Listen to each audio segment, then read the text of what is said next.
안녕하세요, 여러분. 오늘은 2022학년도 고2이신 여러분들을 위해서 고3 2023 대입에 대한 이야기를 들려드리도록 하겠습니다. 네, 오늘은 대입 정보 1을 중심으로 해서 5번째 시간이죠. 네, 입문편 논술 전형 이해와 대비에 대해서 말씀을 드리겠습니다. 저는 서울에 있는 목동고등학교 교사 박성현입니다. 자, 오늘 강의는요, 이렇게 세 꼭지로 준비했습니다. 서두에 2023 논술에 대해서 말씀을 드리고요. 이어서 준비 방법, 이어서 마무리 멘트 하면서 오늘 강의를 진행하도록 하겠습니다. 먼저 2023 논술 전형 2에 대해서 말씀을 드리도록 하겠습니다. 먼저 특징입니다. 네, 첫 번째 특징이요. 네, 모집 인원이 2022에 비해서 좀 줄어들었습니다. 하지만 여전한 논술 규모를 갖고 있기 때문에 기회의 전이라고 볼 수 있겠습니다. 두 번째, 논술고사의 비중이 늘어났습니다. 물론 논술고사 비중이 늘어났다고 하더라도 학생부가 반영이 되긴 하지만 어쨌든 학생부의 실질 영향력은 높지 않기 때문에 논술고사의 어떤 비중이 절대적이라고 말씀드릴 수 있겠습니다. 세 번째, 대학별로 서로 다른 유형의 논술 출제가 되고 있습니다. 예를 들면 영어 제시문이 출제되는지 여부, 혹은 수리 논술의 출제 여부, 아니면 수리 통계자료, 통계 그래프나 표를 활용한 통계자료 여부, 이런 것들이 대학마다 다릅니다. 또 한편으로는 천자 분량의 긴 답안을 요구하는 대학들도 있고요. 300자 분량의 짧은 답안을 요구하는 그런 대학들도 있습니다. 대학별로 유형이 조금씩 다릅니다. 네 번째로는 수능 최저력 기준입니다. 이게 지속적으로 완화 추세이긴 한데요. 여전히 그래도 수험생들 보시기에 좀 높다라고 느껴진 대학들도 있지만 전반적으로 보시면 조금씩 완화되고 있는 게 논술의 특징이라고 말씀드릴 수 있겠습니다. 자, 그러면 처음부터 하나씩 한번 여러분들에게 말씀을 드려보도록 하겠습니다. 네, 왼쪽에 보이시는 게 2002학년도, 그러니까 이게 지금 화면에 보여드린 자료는요, 입문에 해당하는 겁니다. 전체 논술 규모가 아니고요. 네, 그래서 2002학년도에 4,538명을 모집하던 게 내년 여러분들이 고3이 되는 2022년도에, 그러니까 2023 대입인 거죠, 그죠? 그때는 53명이 줄어들어 4,485명을 모집하게 됩니다. 하지만 4,485명? 네, 적은 숫자 아닙니다. 여전히 그 규모가 유지되고 있습니다. 물론 조심하셔야 될 거는 이 인원에 원래는 그 서경대학교가 87명을 인문을 뽑는데 그게 이제 논술 비율이 50% 넘지 않기 때문에 교과로 분류가 되어 있습니다. 하지만 논술고사가 영향력을 미치기 때문에 그 인원을 포함해서 자료를 산출했습니다. 어쨌든 중요한 건 여전한 규모의 논술 전형이다라는 거고요. 이걸 대학별로 한번 쪼개놨습니다. 지금 화면에 보이시는 거는 서울에 있는 대학들 위주로 한번 정리해봤습니다. 그래서 눈에 띄는 거는 아까 말씀드린 대로 서경대학교에 87명이 증가했다는 게 좀 눈에 띄고요. 또 하나 눈에 띄는 건 그 옆에 보이네요. 중앙대학교가 99명, 좀 많이 규모가 줄어들었습니다. 그래서 전체적으로 보면 서울권대학이 2,632명 정도 수준, 전년에 비해서 45명이 줄어들었는데요. 그래도 역시나 여러분들한테 기회의 전형이 될 수 있는 그런 여전한 규모다라는 점을 말씀드리고요. 반면 이제 서울이 아닌 비서울권 대학들의 현황입니다. 네, 보시면 부산대학교가 좀 줄었죠. 24명. 인하대학교도 좀 줄었습니다. 23명. 그래서 이제 부산대학교나 인하대학교가 20명대의 감소 인원은 있지만 늘어난 학교도 있습니다. 수원대학교, 한국산업기술대학교, 가천대학교, 이런 대학교는 조금 늘었어요. 그래서 서울권에 있는 대학보다는 조금 감소폭이 적어서 거의 작년 수준입니다. 2022 수준. 그래서 종합하면 서울권이나 비서울권이나 할 것 없이 여전한 규모로 논술을 뽑고 있기 때문에 여러분들한테 기회가 될 수 있는 전형이다라는 점을 말씀드립니다. 자, 두 번째 특징입니다. 논술고사의 비중이 상승했습니다. 보시는 대로 덕성여대가 논술을 80% 보다가 100으로, 성균관대가 60에서 100으로. 그러니까 두 대학은 학생부의 영향력이 없는 거죠. 네, 그리고 한양대가 10%가 늘어났죠. 80에서 90. 서울여대, 숙명여대가 70에서 90. 단국대 60에서 70. 그래서 요 지금 보여지는 대학들은 전년에 비해서 많게는 40, 적게는 10 정도 수준의 논술 비중이 상승했다. 물론 나머지 예를 들어 한양대 같은 경우 10%가 그러면 비논술이겠죠. 그죠? 나머지 전형 요소겠죠. 하지만 그렇다고 해도 전체적으로 봤을 때는 논술의 영향력이 좀 절대적이다라고 말씀을 드릴 수 있겠고요. 그 밑에 보시면 건국대, 덕성여대, 한국항공대 이런 학교들도 있습니다. 이 학교들은 예전부터 논술 100으로 모집을 하고 있었습니다. 그래서 이 학교들 논술로 전적으로 시임생을 선발한다라고 보시면 되는 거죠. 그래서 어머님들 학생들 보시기에 60밖에 안 돼, 70밖에 안 돼, 혹은 80밖에 안 돼, 그럼 나머지 20, 30으로 우리 아이가 많이 깎이는 건 아닌가라는 어떤 걱정도 하실 수 있겠는데 전체적으로 보시면 어쨌든 논술고사는 논술의 영향력이 좀 절대적이다. 따라서 논술고사를 얼마나 충실히 준비할 수 있느냐, 이게 2023 대입에서도 중요한 관건이라고 말씀드릴 수 있겠습니다. 자, 또 세 번째 이제 들어가겠네요. 대학별로 논술 경향이 다르다고 했죠, 그죠? 한번 보겠습니다. 자, 언어 논술. 우리가 보통 인문 논술이라고 많이 표현하는 것이죠. 가장 많은 대학이 언어 논술을 출제하고 있습니다. 그런데 두 번째 줄 한번 봐보세요. 이화여대 가로치고 인문 1, 인문 1이 써 있네요, 그죠? 두 칸 더 내려와 보니까 수리 논술이 더해져 있는데 이화여대 인문 2가 있죠, 그죠? 조심해야 될 겁니다. 여기서 여러분들께서 기억하셔야 될 거는 동일 대학이다 하더라도 모집 단위에 따라서 논술 경향이 다르게 나올 수 있다는 점, 이 점을 주의하셔야 될 것 같습니다. 그리고 건국대 인문사회 2, 경희대 사회, 숭실대 경상, 한국항공대 이학, 한양대 상경, 중앙대 경영경제 이런 대학들은 수리 논술이 포함됩니다.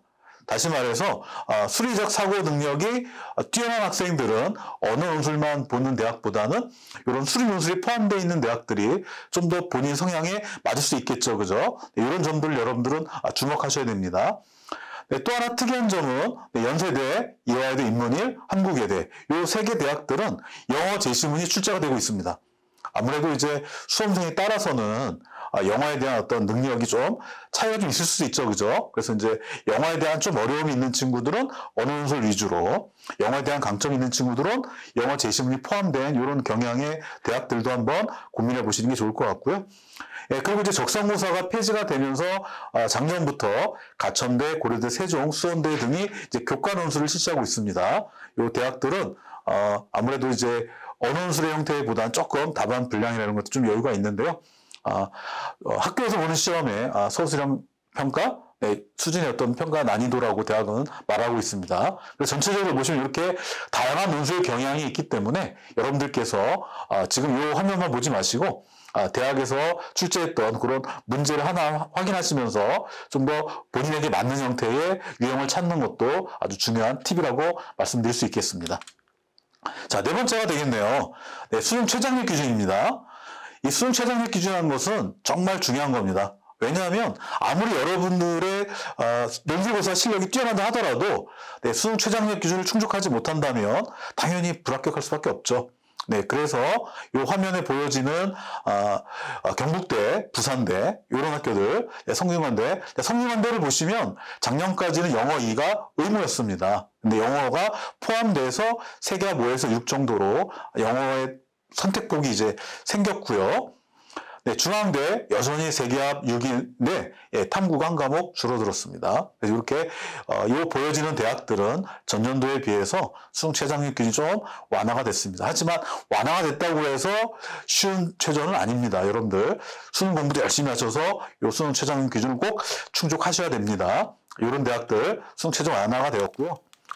그리고 이거를 좀 더 이제 보기 쉽게 한번 정리를 해봤습니다. 3개합 6 정도 수준의 수능 최저도 있고요. 2개합 4, 2개합 5, 1개 3등급. 아마 여러분들이 이 방송을 보실 때는 고1이나 고2가 대부분이기 때문에 요 수능 최저가 쉬운 건 아니지 않을까? 저놈은 누가 할 수 있는 거 아닐까? 이런 좀 자신감을 가질 수 있는데요. 생각보다 어렵습니다, 여러분들. 요 수능 최저를 잘 보시고요. 서강대, 성균관대, 중앙대, 이화여대. 이런 대학들은 3개합 6 수준이에요. 그러니까 한 평균 이 정도 되는 등급이 3개가 있어야 되는 거죠. 정말 중요하고 높은 수준입니다. 가천대, 서울여대, 고려대, 세종 1개 3등급 정도 수준입니다. 그래서 대학들이 전반적으로 수능 최장력에 대한 요구를 조금 완화한 추세이긴 하지만 그래도 여전히 여러분들한테는 진입장벽이 있는 그런 게 논술 전형이라는 점 주의하시고요. 그리고 당연히 여러분들께서 요 수능 최저학력 기준을 충족해야만 여러분들의 답안지가 유효 답안지가 되는 겁니다. 충족할 수 있는 대학을 중심으로 원서를 쓰시는 것도 고3 때 중요한 문제라고 할 수 있겠습니다. 반면에 이렇게 수능 최저를 적용하지 않는 대학들도 있습니다. 물론 이 대학들은요, 올해 새롭게 2023에서 수능 최저를 미적용하는 게 아니고요, 기존에도 수능 최저를 두고 있지 않았었습니다. 가톨릭대, 경기대부터 시작해서 인하대, 연세대, 한양대, 에리카까지 이런 대학들은 수능 최저를 적용하고 있지 않고 있습니다. 자, 그럼 이런 대학들은 어떤 특징이 있을까요? 네. 당연한 거죠. 네, 잘 생각하셨어요. 이 대학들은 수능 최저 없기 때문에 수능 최저를 충족하지 않더라도 아무 문제 없는 거죠. 그죠? 그러니까 경쟁률이 상당히 높죠. 그래서 우리가 보통 실질 경쟁률이라는 표현을 쓰는데요. 이 대학들은 응시자가 그대로 경쟁률이기 때문에 실질 경쟁률과 최초 경쟁률의 격차가 거의 없는, 그래서 상당히 좀 경쟁이 치열한 대학이라고 말씀드릴 수가 있겠습니다. 반면에 경쟁률이 높더라도 논술 실력이 어느 정도 검증된 친구들이라면 기회의 대학이 될 수도 있다라는 점 말씀드립니다. 자, 요거는 이제 추가적으로 말씀드릴 텐데요. 아무래도 이 논술 전형이 이제 교과 전형이나 종합 전형에 비해서 아무래도 교과 성적이 조금 부족한 친구들이 많이 고민하는 전형이잖아요. 그러다 보니까 나는 교과 성적보다는 수능 위주로, 논술 위주로만 공부할 거야 라고 하면서 학교 공부에 대해서 살짝 좀 거리를 두려고 할지도 모르는 이런 친구들이 있는데요. 절대 그러면 안 됩니다. 논술고사에 출제되는 이런 제시문들은 여러분들이 학교에서 배우고 있는 바로 사회교과서에서 많이 출제가 되고 있습니다. 그래서 보세요. 한번 경북대, 경희대, 동국대, 부산대 여러 학교들 중에서 일부를 좀 이렇게 조사해 봤는데요. 이 학교 보시면 이렇게 한번 색깔 칠해봤습니다. 여러분들 1학년 때 배웠던 통합사회, 그리고 2, 3학년 때 배우는 사회문화나 상황과 윤리 이런 과목에서 교과서 지문이 그대로 이제 교과서의 부분이 논술 제시문으로 그대로 나오는 거죠. 그래서 여러분들이 난 논술이기 때문에 교과서 크게 중요하지 않아 이렇게 아니라고 생각하면 안 됩니다. 여러분들이 배우는 사회교과서가 실제 논술의 제시문으로 활용되는 빈도가 높다. 특히 통합사회, 사회문화, 생활과 윤리 이런 과목은 특히나 높고 이외에도 경제라든가 정치화법 이런 과목들도 많이 활용되고 있기 때문에 교과 공부에 대한 충실성 중요하다고 말씀드릴 수 있겠습니다. 자, 그러면 제가 여지껏 2023 논술 전형에 대해 말씀을 드렸는데요. 이런 논술 준비를 어떻게 할 건지에 대한 방법적인 얘기를 좀 들려보도록 하겠습니다. 자, 일단 대학에서 제공되는 자료가 충분히 많습니다. 제일 먼저 눈에 띄는 자료가 논술 가이드북입니다. 자, 두 번째 자료는 선행학습 영향평가 보고서입니다. 이게 약간 좀 낯설죠? 이게 뭘까요? 이게 뭐냐면요, 대학에서 신입생을 뽑기 위해서 진행되는 대학별고사. 그 대학별고사가 고등학교 교육과정 범위 내에서 유지되고 있는지, 범위나 수준에 대한 일종의 평가 보고서입니다.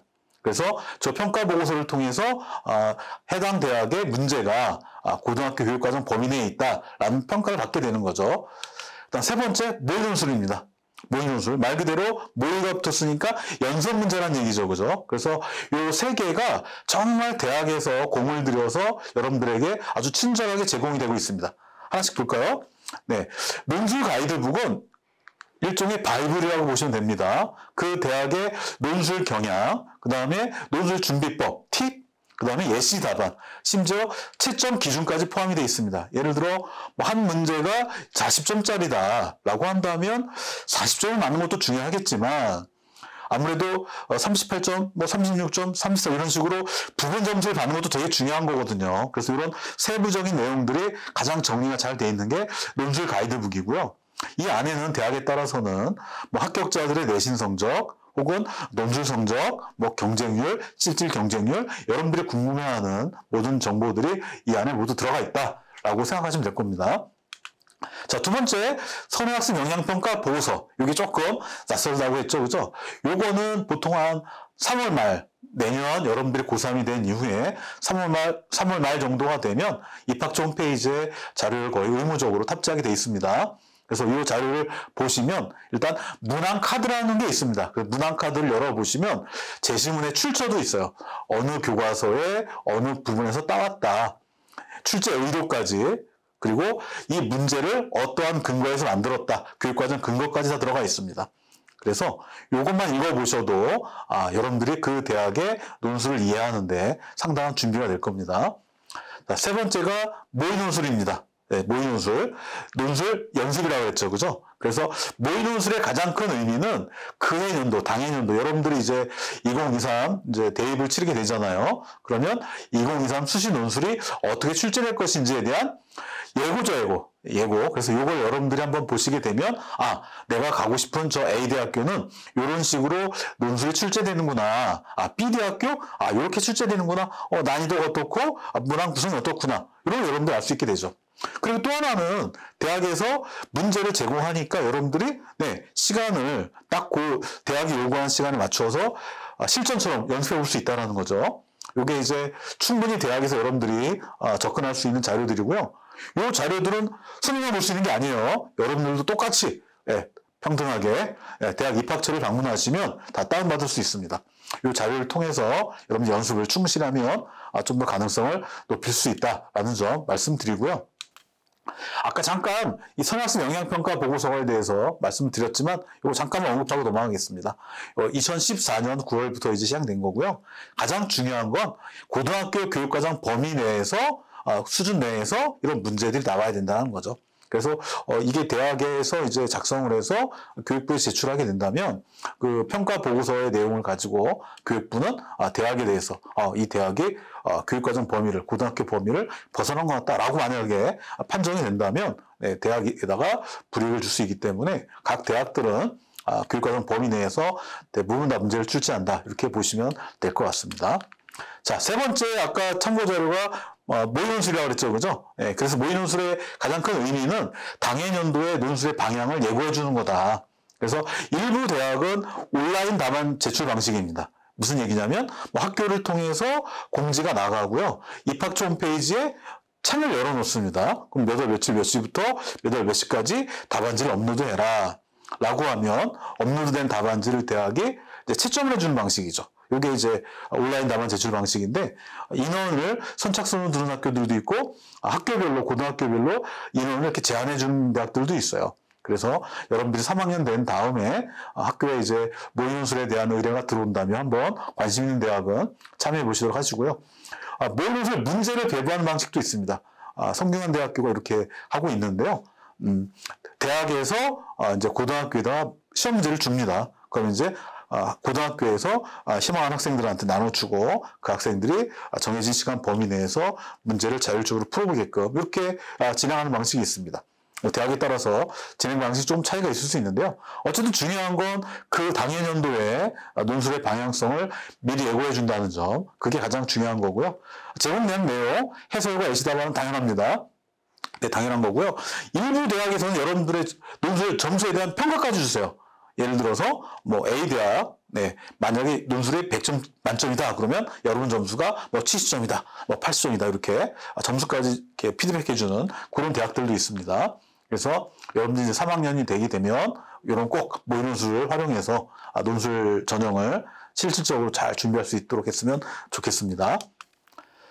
자, 논술 출제. 자, 첫 번째가 이제 대학 제공 자료를 잘 활용하자는 얘기였고요. 자, 두 번째가 학교 공부에 충실하자는 얘기입니다. 너무나도 당연한 얘기죠, 그죠? 근데 이게 너무나도 당연한 얘기인데 학생들에 따라서는 논술은 나혼자 공부하는 거 아니야? 이렇게 생각하는 학생들이 좀 있는데요. 전제 조건 바로 있습니다. 앞에 고등학교 교육과정 범위와 수준 내에서만 출제가 가능하다. 그래서 제가 지금 인문논술이니까 국어과와 사회과 하는 내용들을 정리했습니다. 그래서 국어과는 여러분들 국어 시간을 배우는 국어, 독서, 문학, 화법과 작문 여러 과목들이 있는데요. 그 과목 시간에 여러분들이 도달하게 되는 그 성취 기준이 바로 논술고사의 평가 요소입니다.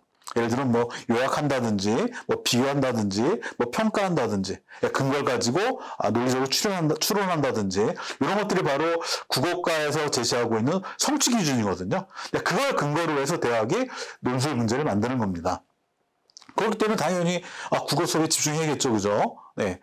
또 사회교과도 논술이 아주 중요한 교과입니다. 그래서 국어 교과의 주요 내용들이 평가 요소, 글 쓰는 답안지를 작성하는 평가 요소와 관련이 돼 있다고 한다면 사회교과의 내용들은 대부분 내용 요소와 관련이 되어 있습니다. 예를 들어서 뭐 사회문화에서 뭐 갈등론, 기능론 이런 어떤 개념들을 뽑아다가 그거를 그대로 논술의 재심을 활용한다든지 이렇게 되는 거죠. 그래서 사회과에 주로 뭐 통합사회, 뭐 생활과 윤리, 뭐 사회문화, 뭐 정치와 뭐 경제 또 여러 과목 있겠죠, 그죠? 네, 그런 과목들의 내용들이 그대로 재심으로 활용되는 게 일반적인, 물론 뭐 대학에 따라서는 교과서의 그 빈도가 조금 줄어드는 대학들도 있긴 하지만 대체적으로 사회교과의 어떤 그 내용들이 재심으로 출제가 된다라는 점. 그럼 어떻게 해야 될까요? 네, 국어과가 답안 작성하는 평가와 관련된 직결된 것이고 사회과가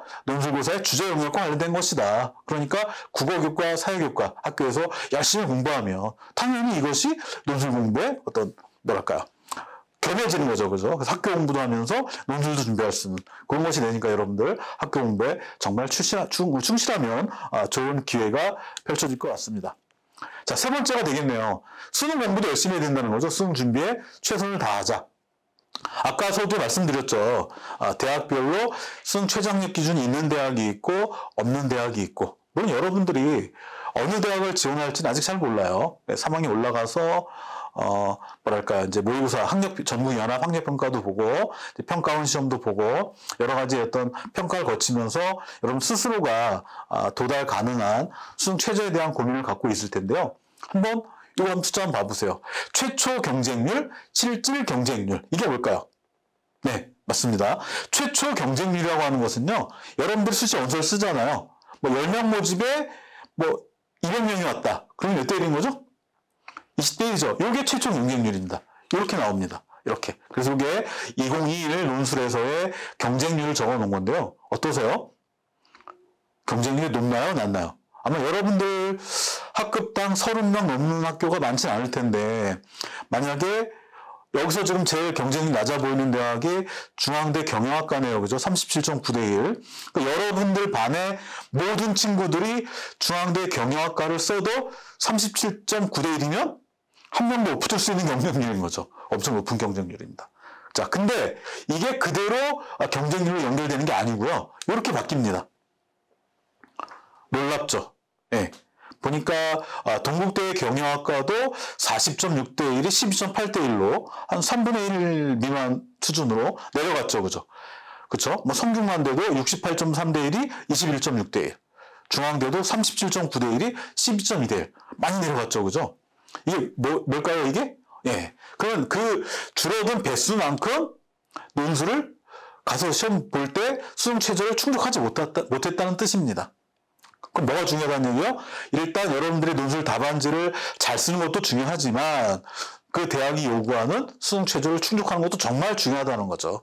예, 그래서 최초 경쟁률과 실질 경쟁률 간의 경쟁률 격차가 발생하는데 이 경쟁률 격차는 결국 수능에 의한 판단이다. 그러니까 여러분들 어떻게 된다? 충족 가능한 대학 위주로 원서를 쓰셔야 되는 거고요. 설사 조금 도전하는 대학에 원서를 썼다라고 한다면 수능 공부 열심히 하셔서 꼭 그 대학의 수능 최저 기준을 충족하시길 바라겠습니다. 그래서 결국 수능 최저학력 기준이 결국 논술 합격의 출발선이다라는 점 말씀을 드립니다. 네, 여기까지 벌써 숨가쁘게 달려왔는데요. 앞부분에 제가 2023 논술의 어떤 특징과 방향에 대해 말씀드렸고요. 그 다음에 어떻게 준비해야 되는지도 세 가지 나누어서 말씀드렸습니다. 자, 그럼 이제 제가 마무리만 하면서 오늘 강의를 마칠까 합니다. 자, 논술 전형하면 여러분들 딱 떠오르는 게 뭘까요? 아까도 잠깐 말씀드렸는데 아무래도 이제 교과 성적이 좀 낮은 친구들도 도전할 수 있는 전형이다라는 점이고요. 두 번째, 선호도가 높은 대학. 그쵸. 여러분들이 가고 싶은 대학, 그 대학. 바로 그 대학입니다. 네, 그 대학에 진학할 수 있는 기회의 전형입니다. 그러니까 여러분들한테 아주 매력적인 전형인 거죠. 자, 그런데 그렇다고 해서 모든 학생들이 이 논술 전형의 관문을 통과할 수 있지는 않겠죠. 그죠? 그래서 지금 이 순간에도 최선을 다하면서 열심히 공부하는 그런 친구들에게 이런 논술 전형이 기회의 전형이 될 수 있는 겁니다. 그래서 학교 공부 열심히 하면서 수능 공부도 열심히 공부한다면 여러분들이 이 오늘 강의를 잘 듣고 준비를 열심히 한다면 진짜 2023 학번이 돼서 멋진 대학 생활을 할 수 있지 않을까라는 말씀을 드립니다. 제가 조금 숨가쁘게 달려왔는데요. 한 가지 더 말씀드리면서 오늘 강의를 마무리할까 합니다. 오늘 제가 이제 아무래도 좀 이렇게 대입정보 119 내용을 좀 중심 말씀을 드리다 보니까 좀 이렇게 압축하고 이렇게 스킵한 것도 있거든요. 혹시 더 자세한 내용이 궁금하신 분들은 대입정보 119 요 책을 잘 살펴보시면 좀 더 자세한 내용들을 확인할 수 있을 거고요. 중요한 거 여러분들이 열심히 공부하고 학교 공부도 하고 수능 공부도 하고 또 학교에서 선생님들과 상호 교류를 통해서 논술 전형을 열심히 준비한다면 여러분들 2023 학번이 될 수 있을 것 같습니다. 여러분들 화이팅해서 논술 전형으로 꼭 합격할 수 있는 여러분 됐으면 좋겠습니다. 화이팅! 네, 고맙습니다.